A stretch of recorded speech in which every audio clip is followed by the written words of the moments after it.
Hello guys, this is Grumpy. Welcome back to another Feed the Beast tutorial. Today I'm going to be doing a tutorial on Buildcraft transport pipes. Had a few people tell me they're having a difficulty with it, like how to automate and build basic machines and stuff. So I'm going to go ahead and show you how these pipes work. There's 9 different types. We're going to go over all of them in detail. And by the end of this video, you should be an expert on using all of them, or with a little practice anyway. But we got the wooden transport pipe, the cobblestone transport pipe, the stone transport pipe. We'll get to them all in detail. First of all, I'm going to show you how to craft them. They're all very easy to craft. Like here's a cobblestone transport pipe. You just take a piece of glass and put a piece of cobblestone on either side. So that's your basic recipe. If you can remember that, you basically memorize most of them. So here's another one. We got a wooden transport pipe. You put a wooden plank on either side and a piece of glass in the middle. The only recipe that's different is the void pipe.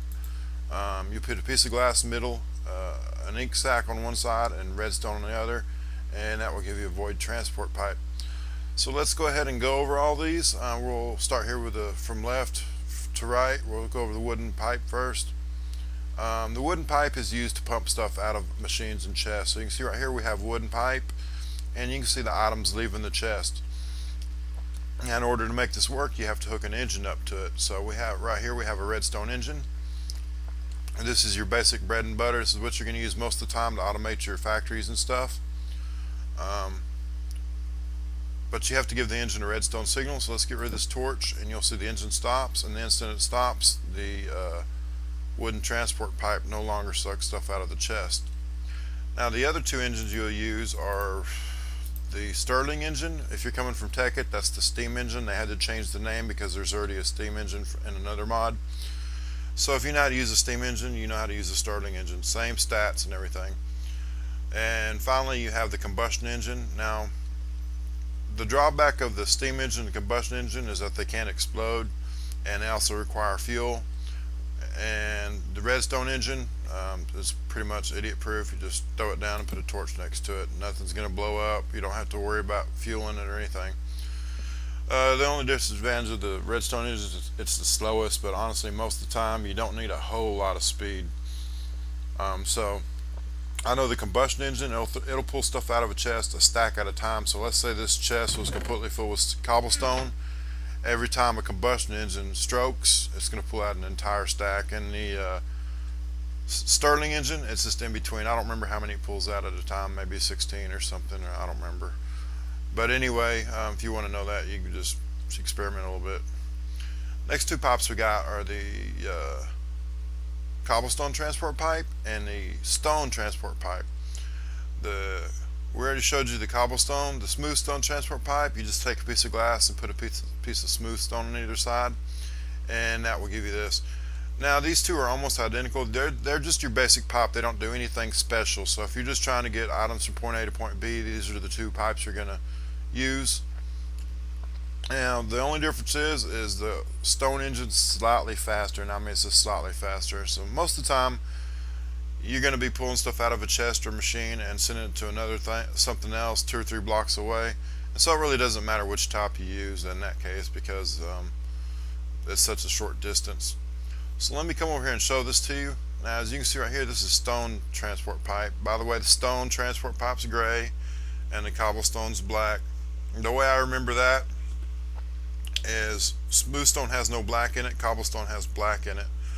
So that's how I remember it. But the reason they actually have 2 types of pipes for the most part is because you need a way to have pipes not connect. As you can see, this stone pipe does not connect with the cobblestone pipe. And so if you ever have a case where you need to crisscross 2 wires or run them parallel, you would use these 2 types of pipes. If I place any other pipe down, they will connect. So let me put down that piece of diamond pipe. As you can see, diamond pipe will connect to another section of diamond pipe. But here's the bad thing. If we want to just, like say, run this diamond pipe over, it'll connect them. So if we ever want to run stuff over another pipe, we use these 2 types here. And so next let's go over this iron pipe. It's crafted with iron bars and a piece of glass.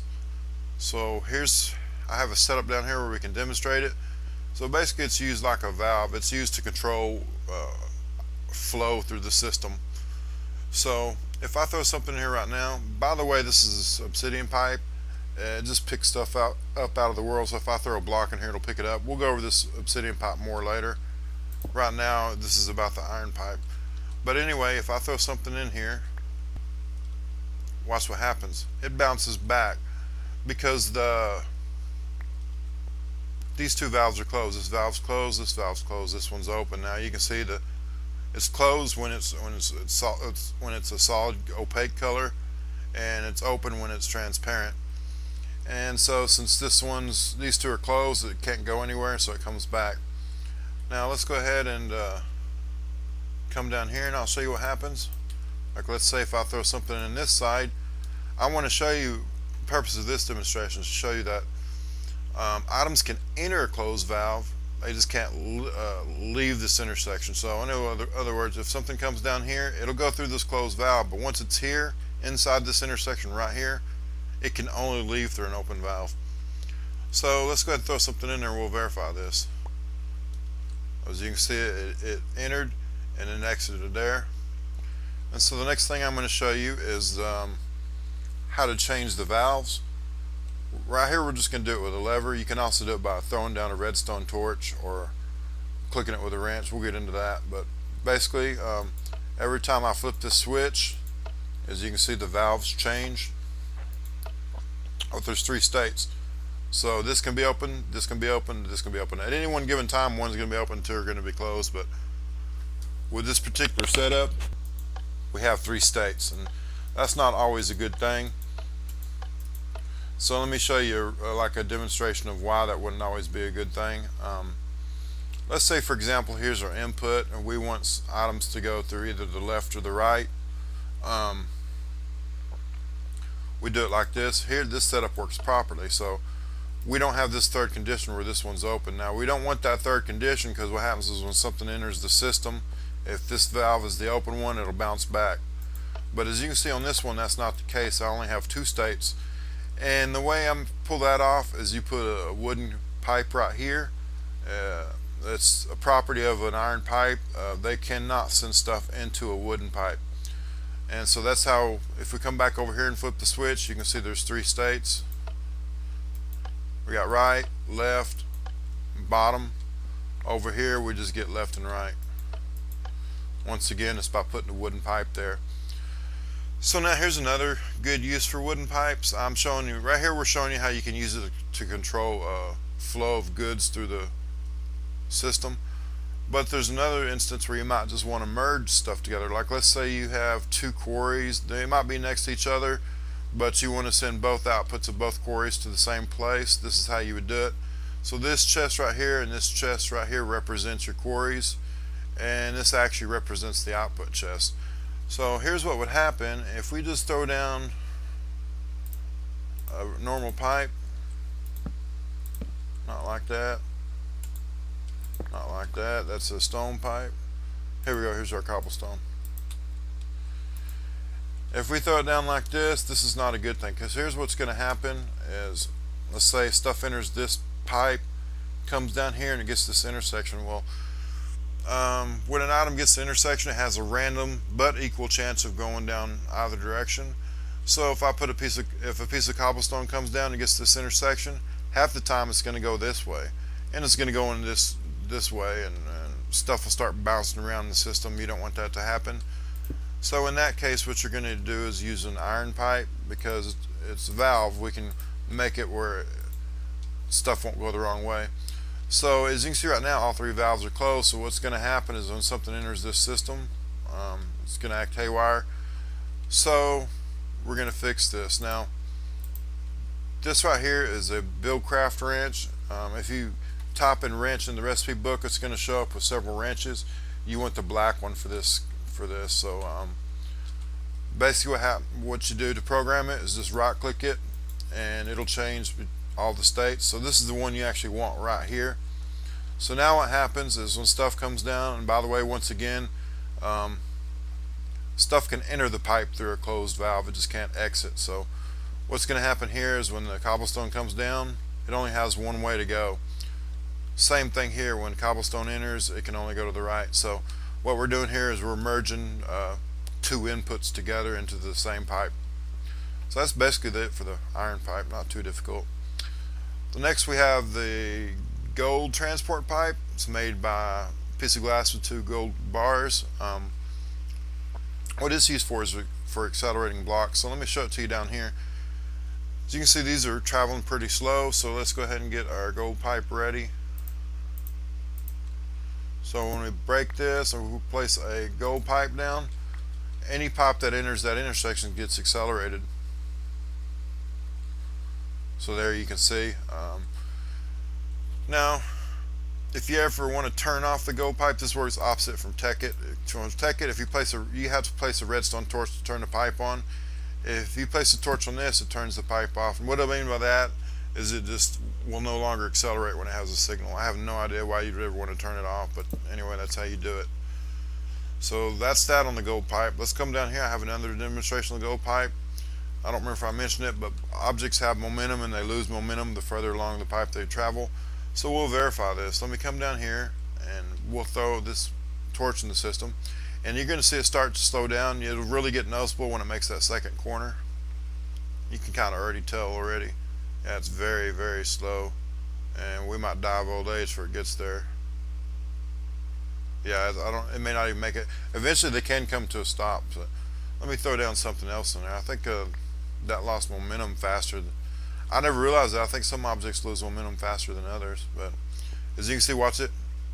As soon as it hit the gold intersection, it speeded up. So if you have really long runs of pipe, you want to place a gold transport pipe down. I put mine down about every 10 blocks or so. So there you go. Couple handy uses for the gold transport pipe. So you'd use it to keep objects accelerated, but also too, if you have a system like an ore processor or something, you're going to want to put it near the input of the system just so that stuff enters the system and gets speeded up instantly. Next we have the diamond pipe. I hate explaining this one. This one's complicated. Okay, let's go down here and I'll show it to you. Let me get another couple pieces of pipe here. There we go. We'll just have it come back over here to us. Okay, so now what I wanted to show you was that how this works. Actually, this setup's not wrong, but oh well. Sorry, I'm babbling. But anyway, let's say this is our input and this is our two outputs. So what's going to happen is anything I put in these slots will get programmed to go down that pipe. So if I want something to go down this red pipe when it hits this intersection, I'll put it inside the red slot. So there we go. So now what happens is if that was a crafting table, if a crafting table enters the system through this pipe, it's going to go through down the red line because it's the only way it can go. Now if I want to send something down to blue, let's just say whatever, just something random, blue, send a piece of dirt that way. There we go. Any dirt that enters the system, it has to go down the blue intersection, or the blue pipe. So this is used for sorting. So basically you have a quarry, it's going to have this. Best use for this is sorting machines for like ore processors. So let's say you have all your output of your quarry coming down this line, and you want to sort it because you want to like maybe throw dirt away or send it to a recycler. So you would program your pipe, you'd put this in here into the blue slot, and so anything you don't want goes down the blue. And there might be cases where like ores, you want them to go to a macerator, so you'd put all your ores in your red slot. And there might be some stuff you want to cook right away, like I think it's lead, I don't remember for sure, but it won't macerate. I think it's lead. And so you'd send your lead down a different slot, you'd send it to a furnace right away. But anyway, use these for sorting. Now if you leave a slot blank, it can accept anything. So as you see right now, I have crafting tables going to red and dirt going to blue. If I was to put anything else in the system, like say this piece of green wool, when it comes down here, it can't go down one of these two slots because it's not in that slot. but it can go down white because white's not programmed. So white's universal. Anything can go down white, and so that's why you'd use that. Now, there might be times when you want to make absolutely sure nothing can go down a slot, so you can put a random piece of whatever. Like, let's say this is an OR processor and I don't want anything at all. Absolutely make positive sure that nothing goes down this slot. I could put some random thing in there that there's a 0% chance it's going to ever happen, like a void pipe. A quarry's never going to find a void pipe. So if I put that in there, nothing will ever go down that transport pipe. And that's actually useful. Let me show you why that would be useful. It might seem strange why we'd ever have to worry about a condition like that, but here it is. Let's say this is cobblestone pipe. I'm sorry, no, that's stone pipe. So let's get some cobblestone. We already have it selected. There might be times when I have to run a diamond pipe over, another pipe over diamond pipe, but I don't actually want I don't know. I don't actually ever want anything for the diamond pipe to enter here. Then that's when I would put like a random pipe here. Sorry that I was getting confused on that part, but anyway. Next we have the obsidian pipe. This is one of my favorites. Very handy, because what this is going to do is let stuff out in the world enter your system. So let's show you how this works. First of all, a obsidian pipe. We've been using the whole video so far, but basically anything that falls into this block will get picked up. I won't bother showing you that because we've done it several times. And so you can say, well, that's it. The obsidian pipes pick stuff up that falls into it, but it's much more powerful than that, or it can be. It can actually pick stuff up in front of it too. So, but you have to use engines to do that. So this right here, we'll get into this. If you power an obsidian pipe with a redstone engine, you can see right here I have a redstone engine. It will pick stuff up in a 3x3 pattern directly in front of it. So let's go ahead and verify this. We have that there. And see, it's not picking it up right now because the redstone torch is not in the block with the obsidian. But if we power it with redstone, as soon as the engine reaches the end of its stroke, it'll pick it up. So this is real handy for picking stuff up off the floor right next to the obsidian pipe. Like I say, it's a 3x3 pattern, so we can come in here and do this. We can put that down there and put a random block on top there, and we're going to see that, or we'll pick that up too. There we go. So this actually just represents a cross section, but it's picking stuff up in a cone pattern. So let me move this temporarily. So next, that was the redstone engine. Next we're going to go over the Stirling engine. What does it do? It picks stuff up in a huge cone. So the redstone engine was a 3x3. The Stirling engine is actually a 9x9. So if we were to throw stuff in here all the way over here and right there, it will pick those up too. So let's do that. So you can see it picked them both up. So this is a pretty huge area. Now I want to go ahead and verify for you that this is in fact a cone, so we can actually throw something up here too and it will get picked up. If I can get it up there. That was a weird glitch. There we go. So now we have that chest. As soon as we turn this on, we can see that it picked that up too. And another thing I want to show you is that this thing will pick up stuff through walls and floors. So let's place a wall here. So as you can see, we have that area sealed off. So if we come down here and just, oh, I gotta turn my engine off.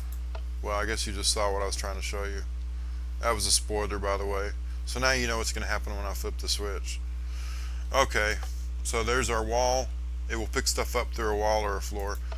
So that comes in real handy like with tree farms, because what I like to do with the tree farm is we use the filler. Now filler, won't go over what that, how to craft that or anything or use it, but basically it knocks down it's a giant cube that will knock down everything inside the cube, but all the stuff falls through the floor, and you can make an obsidian pipe network to pick stuff up off the floor.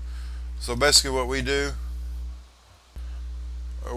is we just have a filler on the floor on the top, and then we build a basement. We have a bunch of Obsidian pipes facing upwards, and you got to do a little math and plan it out, but you can have it pick up everything that falls on the floor, so that's pretty cool. Now, what's the difference between the starting and the combustion? The combustion will pick up more stuff than the steam engine. I can't remember the numbers. I could be wrong, but I want to say the steam engine will pick up 16 items at a time or per engine stroke, and the combustion engine will pick up an entire stack. So next, let's come down here to the Obsidian pipe. Oh, that's the one we just did. Okay. Next we have the void pipe. All the void pipe is used to throw away stuff you don't want. So let's actually just do that real quick. I'll show it to you. Void transport pipe. There we go. So if I throw stuff in there, it just disappears. It's gone forever. It was destroyed, deleted, or whatever. So in my book, that has very limited uses. It's useful early on in the early game. Like say if you have a quarry and you got a lot of dirt and cobblestone, and you just want to throw it away, use a void pipe. But eventually, what you want to do is get a recycler, and then the recycler will turn into scrap, and you feed the scrap into a matter fabricator, blah blah blah. But if for some reason you just want to destroy blocks, send them into a void pipe. And finally, I forgot to place it down here, but we have sandstone pipes. Now, what sandstone pipes are used for is for making sure something does not connect to a machine. So as we can see down here, we have a sandstone pipe. It does not connect to the machine. Up here we have a stone pipe. It does.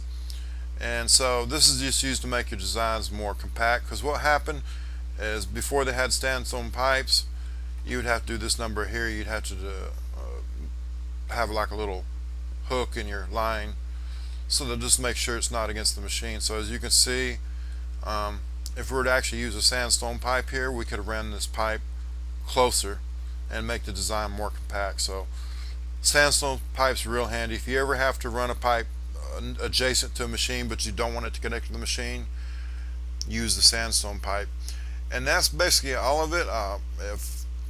If you have any questions, feel free to leave a question in the comments and I'll answer it. I think I pretty much covered everything. If I forgot or misspoke or anything, feel free to let me know and I can add an annotation. But anyway, I appreciate all you guys watching and liking, especially liking, because it helps my channel out, because when a video gets a lot of likes, I know to make more videos of that type, and if a video gets a lot of likes, YouTube will suggest it more. So once again, I appreciate you watching, liking, comment, subscribing, all that, and I appreciate your support. This is Grumpy. We'll see you next time.